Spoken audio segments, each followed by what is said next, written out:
Good morning to everybody. I'm here to introduce our keynote speaker, the Honorable John Spencer Sharp. He's had a highly distinguished career. He's currently Chancellor of Texas A&M University System, leads one of the nation's largest university systems, including 11 universities and 8 state agencies. He has served in this position since September of 2011. Chancellor Sharp earned a bachelor's degree in political science from Texas A&M in 1972, where he was a student body president and member of the core staff of Corps Cadets. Upon graduation, he was commissioned as second lieutenant in the United States Army Reserve. In 1976, while working full-time with the Legislative Budget Board in Austin, John received a master's degree in public administration from Southwest Texas State University. In 1978, John Sharp was elected to the Texas House of Representatives and was named Outstanding Freshman by Texas Monthly. He won a seat in the Texas Senate in 1982, where he served on the powerful Senate Finance Committee, and was elected to the Texas Railroad Commission in 1986. He was also elected state comptroller in 1990 and then reelected in 1994. He was tapped by Governor Abbott in September of 2017 to be Hurricane Harvey czar, and he currently chairs the Governor's Commission to Rebuild Texas, which is focusing on the mammoth undertaking of the cleanup and rebuilding of the state's infrastructure. I can say this personally, that John Sharp is a man who cuts directly to the bottom line. John had pointed words for the insurance agencies following Hurricane Harvey, in which he said that they should step up and help the victims of Hurricane Harvey. And then I'll quote, he said, "They need to quit telling their clients, wait till you get the FEMA money. They need to step up and write the damn check." He's a hands-on, no-nonsense businessman who's devoted more than 3 decades to public service. And I'm not sure if he even finds time to sleep. Please join me in welcoming Brazos Valley GCD water production permit holder, my friend, Chancellor John Sharp.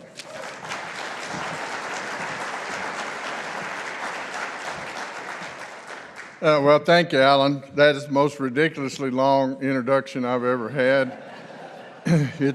Fortunately, I don't give speeches that long. I give short speeches. They're called Aggie speeches, which are short and to the point, as opposed to Longhorn speeches, which have point here, and mostly bull in between. But he can introduce me any way he wants. Anybody gave me a 200 acre-foot permit, I'm good with him. One of the things somebody told me when I walked in the room, said, "Boy, it must be cool being chancellor. You get all that respect, students know you." Let me tell you something. Students do not know or care who the hell the chancellor of Texas A&M is. And I'll give you one example. Last spring, I was late for a meeting of the distinguished professors, and you don't be late for a meeting with the distinguished professors. And so I didn't have time to go to the parking lot, so I have one of these permits that let me park anywhere I want. So I just stuck it in the middle of the street and ran into the Rudder Tower to get to this meeting. Well, when I came out, they were constructing a hotel. Somebody with a backhoe hit a gas line and made a gas leak, and so everything around my truck had a yellow ribbon around it, do not cross. So I just sat down on the steps and waited for them to finish so I could get my truck back. And this kid from Brownwood, who's a sophomore, biology major, sat down next to me, and he said, "You waiting on your vehicle?" And he assumed I was in the parking lot across the street. And I said, "Yeah," and I said, "You?" He said, "Yeah, same thing." And of course, he had no clue who I was and didn't care. And I'm sitting there talking to him and said, "You're from Brownwood?" "Yeah." "You're a biology major," and all this kind of stuff. And he's telling me, and we were having a nice little conversation. And then finally I noticed him kind of gazing over to my truck, and he said, how'd you like to be the dumbass that parked his truck right over here? I said, okay. So when Alan asked me to do this, I said, well, one thing's for damn sure, Alan, I'm not going to talk about water. That's like going to the Vatican and talking about the Catholic Church, so I'm not going to do that. But I do want to talk about what I think is the biggest challenge that faces the state of Texas, and that has to do with our schools. And let me tell you why. The schools of the state of Texas are the biggest economic development engine or not that we face. When Bob Bullock was controller of public accounts, industries that were thinking about moving into Texas would come him and they would ask him, said, okay, where's the lowest tax rate? Where can we get the best economic incentives? Who's going to pay us the most? Which county is going to give us the most money to locate there and stuff like that? And that was in the late 70s and 80s. By the time I became controller, and they come to the controller because that's where all the data is. By the time I became controller in 1991, they weren't asking those questions anymore. They were saying, they were only asking two questions. One, how many 18 to 21-year-olds, 18 to 24-year-olds live in that county that I'm thinking about moving to? And the second question was, what's the education level of those kids? Now, the first question, almost every part of Texas answers real well. I mean, we produce what you call workforce at a very fast rate in the state of Texas.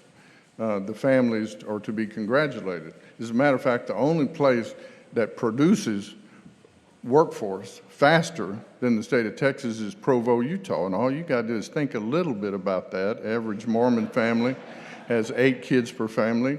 We're not quite there yet, but there are parts of Texas that are getting close. So the first question that they ask about Texas, we answer very well. We're going to have a whole bunch of workers. Now, before we go further on that, let's talk about the economic history of the state of Texas. In the economic history of the state of Texas is we produced 3 huge economic dynasties that dwarfed everything else in the United States of America economically, and to some extent still does. I had an old professor in college named Phil Graham who used to teach us that the only 3 things you sell in this old world, in the market system, you sell natural resources, you sell human resources, or you sell capital resources. And since capital is kind of a mix of the other 2, really, you ain't got but 2 things to sell: natural resources and human resources. Well, natural resources is where we built the 3 powerhouses of Texas. The first one was on cattle. We had more cattle than anybody else in the nation, and when Ulysses S. Grant got the troops to start eating beef, and they took a liking to it, the Chisholm Trail started. We had more cattle than anybody else, mostly wild cattle at the time. Our towns were named after cattle. Grenada, Texas is really ganado, that's wild cattle. Cuero, Texas is cuevo, which is the skin of cattle where they'd go and catch them in the quicksand. Refugio is where the cattle took refuge under a bunch of trees and all kinds of things. But we built an economic powerhouse in the early days of Texas on cattle. The second time we did it was on cotton. When Andrew Jackson figured out how to teach the good people of Mississippi and Alabama how to plant cotton, they thought they had a lot of cotton until they came to Texas. Hell, the last battle of the Civil War, which by the way was fought 2 months after the war ended, was actually near Brownsville, Texas. And it was over 60 bales of cotton, because what was happening is they were shipping all the cotton. A guy named King of the King Ranch and a guy named Kennedy were bootlegging all that cotton through the embargo to Britain because cotton was king. But we had more cotton than anybody else and built this huge second powerhouse on cotton. Then in 1901, here comes the big daddy of them all, called Spindletop in Corsicana. And when those wells came in, and Whales, all of a sudden, there was a shortage of whales, so you couldn't get whale oil for your kerosene lamp and all this kind of stuff. And then they figured out how to use oil for that and for petroleum, and then cars came along and stuff like that. We produced one hell of an economic powerhouse and dynasty on oil and gas. All three of those are still important. All three of those are still big powerhouses in Texas, but it ain't what the future of Texas is going to be about. The future of Texas is going to be decided in classrooms. And I'm going to tell you why. Because of those questions that those people ask when they think about moving to Texas, whether it's Dell Computer or anybody else, they ask those two questions. How many 18 to 24-year-olds live in your neck of the woods, and show me the education level of those kids. If you don't have a bunch of kids, which 48 states don't, their birth rates are down. I mean, the University of Alabama would probably close if it wasn't for Texas kids coming over there. The kids that can't get in the top 10% for A&M and UT, they go to Alabama. I mean, their birth rates are in the tank. The whole South is in the tank. The Midwest is in the tank, but not in Texas. We have what you call enthusiastic families in the state of Texas. And we have some of the highest birth rates outside of Utah that exist anywhere in the country. So we almost always answer that first question well. The second question is what really is important. What is the education level of those kids? And so even if you're an area of Texas that has a bunch of kids ready for the workforce, and they have poor education levels, they ain't coming. They'll go somewhere else, or they'll go overseas, and so we can get folks that aren't smart overseas and figure out how to train them. We don't have to do it here. And so that's what the future is all about. And so we got two choices. And the choices are we going to be looking like Mississippi, no offense, Mississippi, 20 years from now? Are we going to build a new fourth dynasty economic powerhouse in Texas using education? Those little spindle tops sitting in your first grade class are going to determine what that future is. And so you might be saying, well, I don't have, my kids and grandkids are already through school and stuff like that, or they're in good schools and all this kind of stuff. But let me tell you something, you get to pay for the damages of those kids not being educated no matter where they are. And if you have people tell you, said, oh, well, they're poor kids or stuff, like that, and they can't educate poor kids, that's bull. They're poor, they ain't stupid. And anybody that uses that as an excuse doesn't know what they're talking about. Go look at Valley View School in the Rio Grande Valley, 91.5% minority, 90% poor, and they make test scores that just knock your socks off. If you've got good principals and you've got good teachers, you're going to make it happen. But that's what the future is going to be. If you have a whole bunch of kids and they are not educated, we're going to be a damn destitute state in about 20 or 25 years. That's just fact. That's just the way it is. But if we become the place that has the largest number of 18 to 24-year-olds that exist anywhere in the country, and they are the best educated kids that exist anywhere in the country, we're fixing to create an economic boom in this state that's going to make oil, gas, cattle, and cotton look like a barn dance in comparison to it. It is going to be overwhelming, and it is a built-in huge advantage that Texas has, but we have to take care of it. And I want to congratulate those members of the legislature that are here for the last session of the legislature that paid, maybe for the first time in a while, really strict attention to that, and holding principals accountable and holding superintendents accountable. There is no excuse for poor schools. It doesn't matter what the economics of those kids are. All kids can learn. There's too darn many places that prove it every day. Idea charter schools that are down in the Rio Grande Valley and in different places, all their kids are poor, all their kids are minority, and all their kids do better in college than anybody else that comes into the Texas A&M system. My presidents can pick out those kids as they walk across campus. They are so good and so dedicated and such good students. And that's what our future is. The future is you can't afford a bad school district regardless of whether your kids are in it, regardless of whether anybody else is in it. And if we do this right, we are going to knock the socks off the rest of the United States of America because they don't have the one ingredient that we got, and that is a bunch of kids and a bunch of folks and a bunch of opportunity. Those little spindle tops, as I said, sitting in your first grade class are going to determine what your future is no matter who you are. If you're the richest man or woman in this room, whether your grandkids stay that way is going to depend on what happens in those first grade classrooms. And that's the message that I wanted to bring to y'all. The second thing I wanted to say is I was asked a question as I walked in those doors, and I want to close with this. And by the way, I asked Alan what he wanted me to talk about, and he said, I want you to talk about 5 minutes, so I get the deal here. But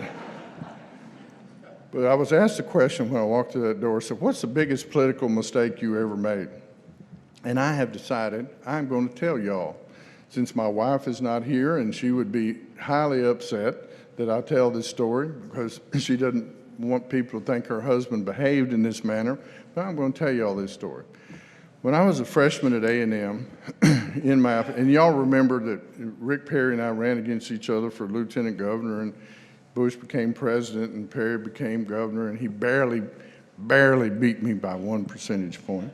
Anyway, so I was a freshman at A&M, and in my outfit was a guy named Rick Perry and a guy named George Barpaul and Kenny Hill and Bob Shepard. And we decided the first weekend we didn't have a football game that we're going to go to Waco, Texas and have a big time. Now that's how much we knew about Texas. We going to Waco to have a big time. So we go to Waco, Texas, and we're staying with George Varpal's daddy. Well, when we get there, we learn that George Varpal's daddy is a Baptist minister in Waco. So guess what ain't in that house? And then we learned that McLennan County is dry. Well, the only two people that had fake IDs were me and Perry, of course. And so we hitchhiked to West Texas, where the Kolache place is and the Shell station, and we bought 2 cases of Schlitz malt liquor bull, which was the rage at the time. Y'all probably ain't never even heard of it, but it's good stuff. And we had these 2 cases, and we go across Interstate 35 to that street light that's right across there, still there today. And we're waiting for Kenny Hill because he's the only one of us that had a car, and he was going to finish his date and come pick us up. And we're waiting for Kenny, and he's late, and he's late. Well, all of a sudden, these about 15 motorcycles came by, and I noticed on the back of those jackets, it said Banditos. And me, being from South Texas, I knew what Banditos are, and I knew that that ain't what you're supposed to be messing with. Now, Perry, being from Haskell, Texas, who probably ain't never seen a motorcycle before, didn't know. So, and I didn't mention we were sort of drinking that Schlitz malt liquor bowl for about an hour. He waved at him, but he didn't use all his fingers in that particular way. Well, and unfortunately, this is a true story. So the Banditos decide they're going to come over here and see what we're all about. And they park their bikes across the street, and they walk across the access road. One of them had a chain that he was swinging. One of them had a switchblade, and one of them had brass knuckles. And your future governor was standing behind me, squealing like a pig stuck under a gate. Do something, do something. I didn't know what to do. So I reached down. It was cricket season. You know how in the fall the crickets all gather in the street? Anyway, I picked up a handful of crickets, this part my wife doesn't like, and put them in my mouth, and I started chewing these crickets. The cricket juice was running down. And the head guy that was swinging the chain gets halfway across the street, and he looks at it, and he says, I think they're too blanked up to fight. Let's get out of here. And so they left. So you're asking yourself, now why is that the biggest political mistake you ever made in your life? I'll tell you why. because if I wouldn't have eaten those crickets, they'd have killed Perry and I'd been governor of Texas.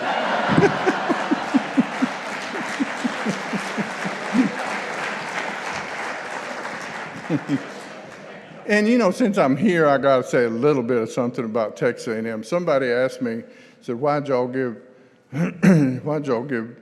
Jimbo Fisher a 10-year contract? I said, because he turned down a 15-year contract, that's why. And why'd y'all pay him so much money? He said, that's all he asked for. And so, but we obviously have an interesting schedule, as Brother Larson can attest to. But we do a little bit more than play football at Texas A&M. We are the largest research university in the southwestern United States. We have about almost $1 billion of research, and it's not goofy research. We just showed how you can take the poison out of cottonseed, which means that it's going to be, fit for human consumption. Once we get enough cotton up to speed, it's going to feed 500 million more people protein than currently exists, because now cottonseed can only be eaten by cattle because they have 4 stomachs to digest all that stuff. Our AgriLife research is the largest of any university in the country.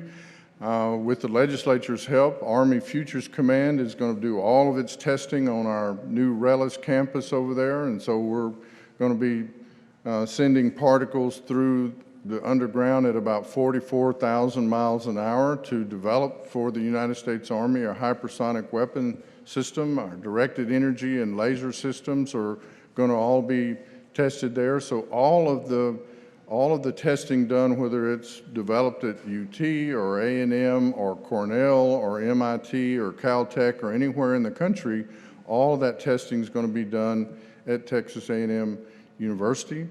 We have a brand new campus, we call it the Rellis campus, and that is a real interesting deal.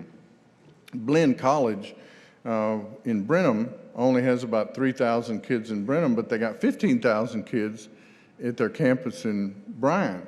And so in Bryan, those kids come from every one of your counties, 254 counties. And the reason they're there is they hope that they'll have a pathway in 2 years to get into Texas A&M. And a small minority of them will be able to do that, but most of them won't. And we noticed that what they were doing after 2 years, if they didn't get at A&M, they were quitting school or going somewhere else and stuff like that. So we decided, these kids obviously want to be Aggies. Let's make them as close as we can. And so we're bringing our other 10 regional universities to that campus. And so if a kid wants to leave Blinn but doesn't, graduates from Blinn but doesn't want to leave, they can stay right there on that campus and get an engineering degree from Tarleton State University, or a business degree from West Texas A&M, or an agriculture degree from Texas A&M Kingsville, and all of those places. It's a really innovative place and innovative way to do it. But the research and things like that go on in all of these major universities around the state is really critical, not just for agriculture, but for everything that the country does. As you may know, A&M is now in charge of the nuclear weapons stockpile of the United States. We won the Los Alamos project, and so we now oversee that. We'll have about 2,000 kids intern every summer in that nuclear program over there. We have the largest engineering school that exists in the United States of America. And people tell me all the time, that, oh, we don't need that many engineers. Well, 100% of our engineers get jobs, 100%. It's unbelievable. If you want to ask about engineers and whether you need them, take a look outside. You look outside and you see things that were built by 2 folks. Whatever you see was either built by God or by an engineer. And sometimes engineers think there's no difference. But every time there's an invention, there's a new engineering field that comes along. And so it's a pretty amazing place. And our university system doesn't have near the kids that ought to be going to college. There's lots of kids in your high schools that are not thinking about college, and they ought to be, that are smart kids that are going to do well and things like that. And one of the things that we're thinking about doing is bringing the high school principals in and letting them be a part of the process of picking kids because they've seen them and watched them for 3 years, and maybe there's a kid that's dyslexic that principal knows never do well on an SAT, never do well on an ACT test, but that principal knows in his heart that that kid is going to do well if you give him a shot at college. And so we are blessed in Texas with a great university system, and we need to make sure that all of our high schools and all of our elementary schools fit the same way. If we do, we're going to knock the socks off everybody else. Thank you for giving me a chance to be here with you today.